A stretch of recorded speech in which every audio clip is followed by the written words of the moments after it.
Kita beralih ke informasi lainnya, pemirsa. Tidak banyak yang bisa membayangkan bagaimana rasanya menjadi pengungsi. Sebab pengungsi ada di negara-negara tertentu yang dilanda konflik maupun krisis ekonomi.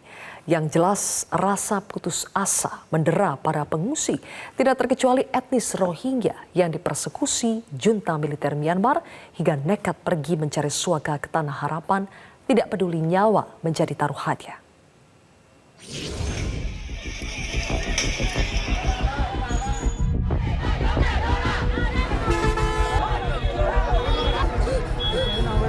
Tak boleh minum, nasi pun tak ada, minum pun tak ada, dia nangis kan. Hari ini datang saja. Ejen sudah lari. Ejen sudah lari? Itu aja. Bayar berapa satu orang untuk ejen? Bayar 30, mungkin Bangladesh punya uang 30, Malaysia uang 1.200, 300, macam itulah.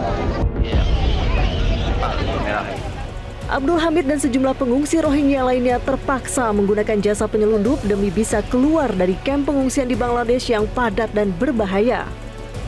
Tidak bisa bekerja, tidak bisa sekolah, dan tidak bisa menjadi selayaknya manusia.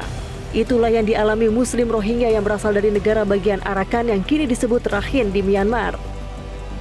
Mereka mengalami diskriminasi, kekerasan, dan intimidasi oleh junta militer Myanmar yang kembali berkuasa melalui kudeta Februari 2021 silam. Mulanya kekerasan makin menjadi ketika Myanmar mengeluarkan Undang-Undang Kewarganegaraan tahun 1982 yang mencoret etnis minoritas Rohingya sebagai warga negara Myanmar. Etnis Rohingya makin dipersekusi dan belakangan kekerasan semakin intensif terjadi. Junta militer merebut tanah orang-orang Rohingya dan membunuh mereka. Akibatnya ratusan ribu Rohingya mengungsi ke Bangladesh di kamp pengungsi Kutupalong Cox's Bazar, tapi situasinya memprihatinkan. Selain karena padat penduduk, situasi keamanannya membahayakan seperti terjadi penculikan, pembunuhan, pemerasan, dan tindak kriminal lainnya. Para pengungsi pun banyak yang keluar dari kamp pengungsi di Bangladesh menuju Malaysia ataupun Indonesia dan negara lain dengan tujuan mencari suaka seperti ke negara Australia yang sudah meratifikasi konvensi soal pengungsi. Di Indonesia kini jumlah pengungsi Rohingya sudah lebih dari 1.000 orang. Mereka menyatakan lebih baik mati bertaruh nyawa menyeberangi lautan Andaman ketika tengah memperjuangkan kehidupannya daripada bertahan tanpa dipandang sebagai manusia di negara asal.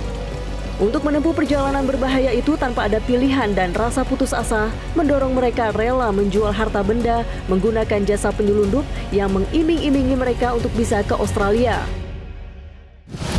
Berangkat dari kamp Bangladesh? Camp Bangladesh.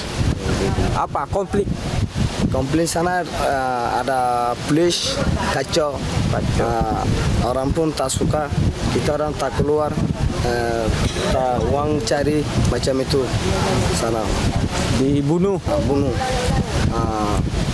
Kita orang suruh Indonesia, Aceh. Pengungsi Rohingya sebenarnya setuju jika kembali ke asalnya di Myanmar atau repatriasi. Tapi junta militer tidak memenuhi syarat yang diajukan para pengungsi, yakni menjamin hak asasi manusia mereka. Akar masalah penyebab krisis Rohingya, yakni sikap pemerintah Myanmar, dinilai harus menjadi target solusi dan didorong oleh negara ASEAN, termasuk Indonesia di dalamnya. Sejauh ini pemerintah Indonesia diapresiasi atas langkah kemanusiaannya, tapi perlu langkah jangka panjang untuk mengatasi krisis pengungsi ini. Memberikan apresiasi yang besar atas tindakan penyelamatan nyawa yang telah dilakukan oleh pemerintah Indonesia dan khususnya masyarakat Aceh dalam beberapa minggu terakhir ini, di mana pengungsi yang dalam situasi yang darurat dan bahaya itu bisa diselamatkan dan mereka bisa mendarat, di mana saat ini kemudian mereka berada di beberapa tempat penampungan di Aceh. Tim Liputan Metro TV. Jelajahi cara baru mendapatkan informasi. Download Metro TV Extend sekarang.